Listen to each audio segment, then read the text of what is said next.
Praveen quiz Hindi academy channel पर आपका स्वागत है। मैं आपके लिए मोस्ट इंपोर्टेंट क्वेश्चन लेके आई हूँ। प्लीज़ दोस्तों आप मेरे चैनल को सब्सक्राइब कीजिए, वीडियो को लाइक कीजिए, दोस्तों के साथ शेयर कीजिए। मैं आप जो क्वेश्चन होते हैं किसी न किसी पेपर में ज़रूर आए हुए हैं, इसलिए आप सभी क्वेश्चन को अपने ध्यान से देखना है, ध्यान से इनको अच्छे से नोट करना है। तो क्वेश्चन जो है लेकिन जो ये क्वेश्चन है, ये सभी क्वेश्चन जो हैं आपके लिए बहुत ज़्यादा इम्पोर्टेंट हैं। तो क्वेश्चन स्टार्ट करते हैं। क्वेश्चन, रामधारी सिंह दिनकर कितने वर्षों तक राज्यसभा के सदस्य रहे थे? तो बताना है रामधारी सिंह दिनकर कितने वर्षों तक राज्यसभा के जो सदस्य रहे थे, कितने वर्षों तक जो है उन्होंने जो राज्यसभा का कार्यभार जो है संभाला था, वो बताना है। कितने वर्ष थे वो? 10 वर्ष थे या 12 वर्ष? तो बी आंसर होगा। 12 वर्षों तक उन्होंने जो है राज्यसभा का सदस्य जो वो रहे थे। रामधारी सिंह दिनकर जो है 12 वर्षों तक जो है जो राज्यसभा के सदस्य रहे थे। और कौन से सन में बने थे वो सन भी आप लिखोगे 1952। 1952 में जो है जो सदस्य बने थे और 12 वर्षों तक जो है वो सदस्य जो है 12 वर्षों तक उन्होंने जो है राज्यसभा के सदस्य रहे थे। वो दोनों क्वेश्चन आपसे पूछे जा सकते हैं, आपने इनको दोनों को अच्छे से जो है याद रखना है। 1952 में जो है वो सदस्य बने थे और 12 वर्षों के लिए जो है उन्होंने काम किया था। अगला क्वेश्चन देखते हैं। रामधारी सिंह दिनकर को भारत सरकार ने किस वर्ष पद्म भूषण से सम्मानित किया? मोस्ट इम्पोर्टेंट क्वेश्चन है ये भी। जो है रामधारी सिंह दिनकर को जो है भारत सरकार ने पद्म भूषण दिया था, तो कौन से सन में उनको जो है पद्म भूषण मिला था? तो ये क्वेश्चन आपसे ये पूछा जाता है, पद्म भूषण जो है रामधारी सिंह दिनकर को जो है पद्म भूषण कौन से सन में मिला? ये क्वेश्चन पेपर में आया हुआ है, तो आपने क्वेश्चन को जो अच्छे से याद रखना है, अच्छे से नोट करना है इस क्वेश्चन को। तो रामधारी सिंह दिनकर को जो है भारत सरकार ने सन 1959 ईस्वी में, सी आंसर होगा, सन 1959 ईस्वी में जो है भारत सरकार ने जो है पद्म भूषण से सम्मानित किया था रामधारी सिंह दिनकर को। तो जो है सी आंसर होगा, सन 1959। मोस्ट इम्पोर्टेंट है ये क्वेश्चन जो है बहुत महत्वपूर्ण है। अगला क्वेश्चन देखते हैं। दिनकर जी को किस वर्ष ज्ञानपीठ पुरस्कार से सम्मानित किया गया? ज्ञानपीठ पुरस्कार जो है रामधारी सिंह दिनकर जी को जो है कब मिला था? ज्ञानपीठ भी बोल सकते हैं, पद्म भूषण भी बोल सकते हैं। तो सन 1971 ईस्वी या सन 1970 ईस्वी या सन 1972 ईस्वी या सन 1975 ईस्वी? तो कौन सी ईस्वी में जो है उनको ज्ञानपीठ पुरस्कार मिला था, ये बताना है। मोस्ट जो है ज्ञानपीठ पुरस्कार भी जो है पूछे जाते हैं, तो सी आंसर होगा, सन 1972 ईस्वी में जो है रामधारी सिंह दिनकर को ज्ञानपीठ पुरस्कार मिला था, सन 1972 ईस्वी में। तो आपने ज्ञानपीठ पुरस्कार को भी जो है अच्छे से ध्यान रखना है। अगला क्वेश्चन देखते हैं। रामधारी सिंह दिनकर को किस काव्य के लिए ज्ञानपीठ पुरस्कार मिला? काव्य बताना है, कौन से काव्य के लिए जो है उनको ज्ञानपीठ पुरस्कार दिया गया था, जो है कौन सा उनका ऐसा काव्य है जिसके लिए उनको जो है ज्ञानपीठ पुरस्कार मिला है। तो काव्य का नाम भी पूछा जाता है और ज्ञानपीठ पुरस्कार जो है किस सन में मिला ये भी पूछा जाता है। तो सभी क्वेश्चन जो है आपके लिए बहुत महत्वपूर्ण है, आपने सभी को ध्यान से देखना है, अच्छे से याद करना है। तो रामधारी सिंह दिनकर को जो है किस काव्य पे ज्ञानपीठ पुरस्कार मिला? तो वो है उर्वशी, बी आंसर होगा, उर्वशी पर जो है उनको ज्ञानपीठ पुरस्कार मिला था। बहुत ही महत्वपूर्ण रचना है, जो है पेपर में पूछा भी जाता है। अगला क्वेश्चन देखते हैं। दिनकर जी को किस वर्ष साहित्य अकादमी पुरस्कार से सम्मानित किया गया? साहित्य अकादमी पुरस्कार में बताना है कौन जो है कब, कौन से सन में जो है उनको साहित्य अकादमी पुरस्कार मिला। सन बताना है, कौन से सन में जो है, सन 1958 ईस्वी, 1959 ईस्वी, 1960 या 1961 ईस्वी?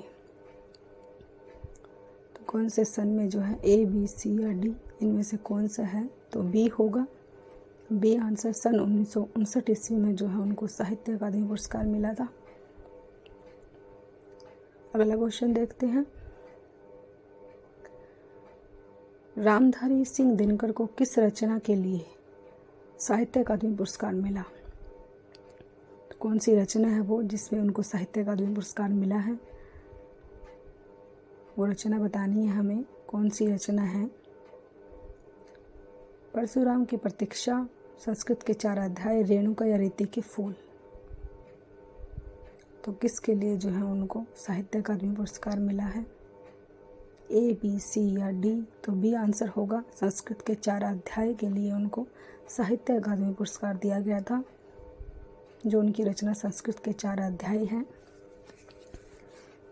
तो इसलिए जो है जो रामधारी सिंह दिनकर जी है जो साहित्य रचना है संस्कृत के 4 अध्याय, इसको आप अच्छे से याद रखोगे। संस्कृत के 4 अध्याय जो रामधारी सिंह दिनकर ने लिखी है और उसको साहित्य अकादमी पुरस्कार जो है मिला है इस रचना के लिए। तो ये रचना जो है मोस्ट इम्पोर्टेंट है, इसको आपने अच्छे से याद रखना है। अगला क्वेश्चन देखते हैं। रामधारी सिंह दिनकर के किस काव्य को आधुनिक युग की गीता कहा जाता है? हुंकार, उर्वशी, कुरुक्षेत्र या अर्धनारीश्वर? तो कौन सी रचना है रामधारी सिंह दिनकर की जिसको आधुनिक युग की गीता कहा जाता है? वो रचना बतानी है हमें जिसको हम आधुनिक युग की गीता कहते हैं। तो कुरुक्षेत्र है, सी आंसर होगा। कुरुक्षेत्र जो है वो आधुनिक युग की गीता है। रामधारी सिंह दिनकर की जो रचना है कुरुक्षेत्र, उसको आधुनिक युग की गीता कहा जाता है।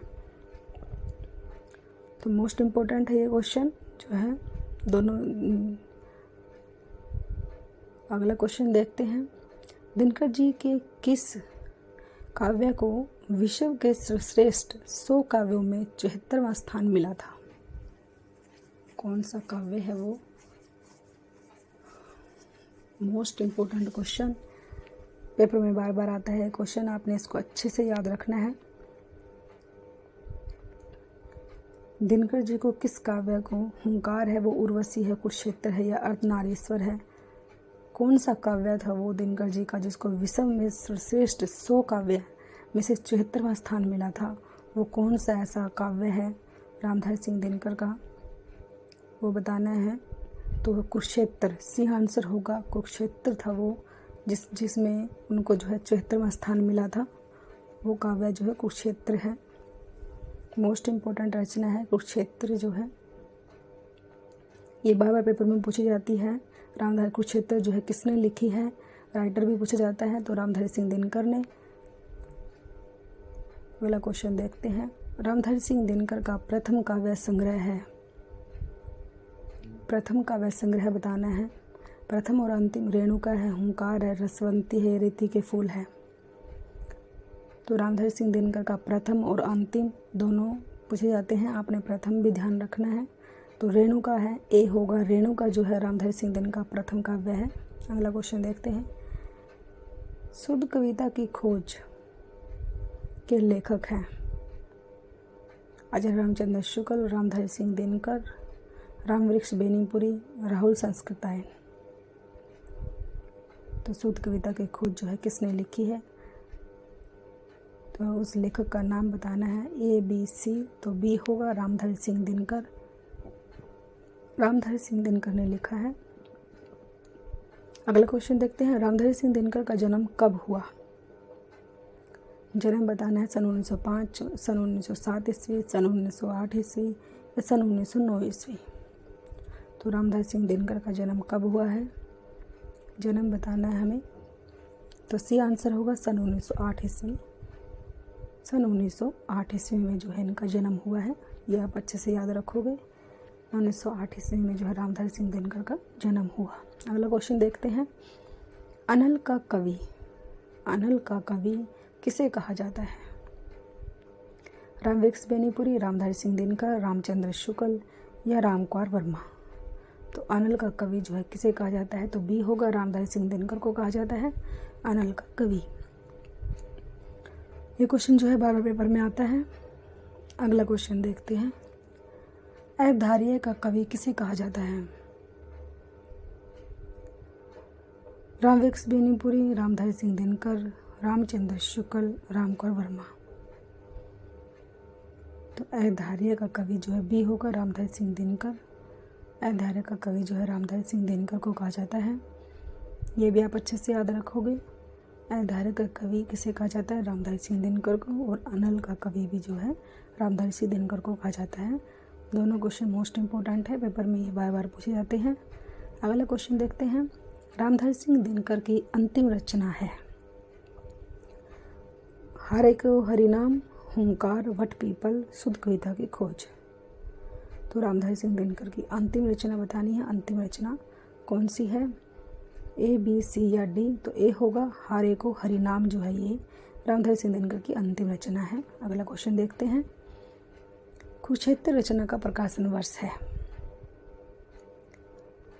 तो कुरुक्षेत्र रचना का प्रकाशन वर्ष क्या है? ये वर्ष बताना है हमें। कौन से सन में जो है कुरुक्षेत्र रचना लिखी गई थी? कौन सा सन है? ये मोस्ट इम्पोर्टेंट रचना है। कुरुक्षेत्र जो है कौन से सन में लिखी गई? कौन सी रचना जो है जिसमें 74वां स्थान मिला था वो कौन सी रचना थी? वो भी कुरुक्षेत्र ही थी जो है। तो ये क्वेश्चन जो है आपने बहुत अच्छे से याद रखना है, बार बार पेपर में आता है ये क्वेश्चन। 1935 ईस्वी, 1946 ईस्वी, 1948 ईस्वी, 1950 ईस्वी। तो कुरुक्षेत्र रचना का प्रकाशन वर्ष क्या है? ए, बी, सी या डी? तो बी होगा 1946 ईस्वी। 1946 ईस्वी जो है इसका प्रकाशन वर्ष है। यह आपने अच्छे से याद रखना है। अगला क्वेश्चन देखते हैं। रेणुका रचना का प्रकाशन वर्ष है। ए 1935 ईस्वी, बी 1946 ईस्वी, सी 1948 ईस्वी, डी 1950 ईस्वी। तो रेणुका रचना जो है किस सन में लिखी गई थी वो बताना है। रेणुका रचना का प्रकाशन वर्ष ए 1935 ईस्वी में जो है इनका प्रकाशन वर्ष है। 1935 ईस्वी जो है। अगला क्वेश्चन देखते हैं। रसिम रथी रचना का प्रकाशन वर्ष है। ए 1935 ईस्वी, बी 1952 ईस्वी, सी 1954 ईस्वी या डी 1950 ईस्वी। तो रसिम रथी जो रचना है वो का प्रकाशन वर्ष कब हुआ था? तो बी होगा 1952 ईस्वी में हुआ था। रसिम रथी रचना का प्रकाशन वर्ष जो है 1952 ईस्वी में हुआ था। अगला क्वेश्चन देखते हैं। उर्वशी रचना का प्रकाशन वर्ष। उर्वशी रचना का प्रकाशन वर्ष क्या है? सन 1960 ईस्वी, सन 1961 ईस्वी, सन 1962, 1963 ईस्वी। तो उर्वशी रचना जो है कब प्रकाशित हुई थी? मोस्ट इम्पोर्टेंट रचना है, पेपर में बार बार आती है ये रचना। तो बी होगा 1961 ईस्वी में जो है उर्वशी रचना प्रकाशित हुई थी। 1961 ईस्वी। इस सन आपने अच्छे से याद रखना है जो है उर्वशी रचना। अगला क्वेश्चन देखते हैं। रामधारी सिंह दिनकर का निधन कब हुआ? ए सन 1975 ईस्वी, बी सन 1974 ईस्वी, सी सन 1978 ईस्वी या डी सन 1972 ईस्वी। रामधारी सिंह दिनकर का निधन कब हुआ है ये सन बताना है हमें। जो है जन्म और मृत्यु जो है पूछी जाती है। तो बी होगा सन 1974 ईस्वी में जो है रामधारी सिंह दिनकर का निधन हुआ था। ये सन आपने अच्छे से याद रखना है। सन 1974 ईस्वी जो है रामधारी सिंह दिनकर का। और जन्म 1908 ईस्वी में हुआ था इनका, ये भी आप याद रखोगे। और मृत्यु जो है वो 1974 ईस्वी में हुई। ये जो है दोनों आप अच्छे से याद रखोगे। जन्म 1908 ईस्वी में हुआ और मृत्यु जो है वो 1974 ईस्वी में हुई। दोनों ही क्वेश्चन जो है पेपर में बार बार पूछे जाते हैं, जन्म कब हुआ और मृत्यु कब हुई। तो आपने जो है ये अच्छे से याद रखनी है। तो प्लीज़ दोस्तों, अगर आपको वीडियो अच्छी लगती है तो आप वीडियो को जो है लाइक कीजिए, शेयर कीजिए दोस्तों के साथ जो है, और जो है सब्सक्राइब कीजिए चैनल को। Thanks for watching.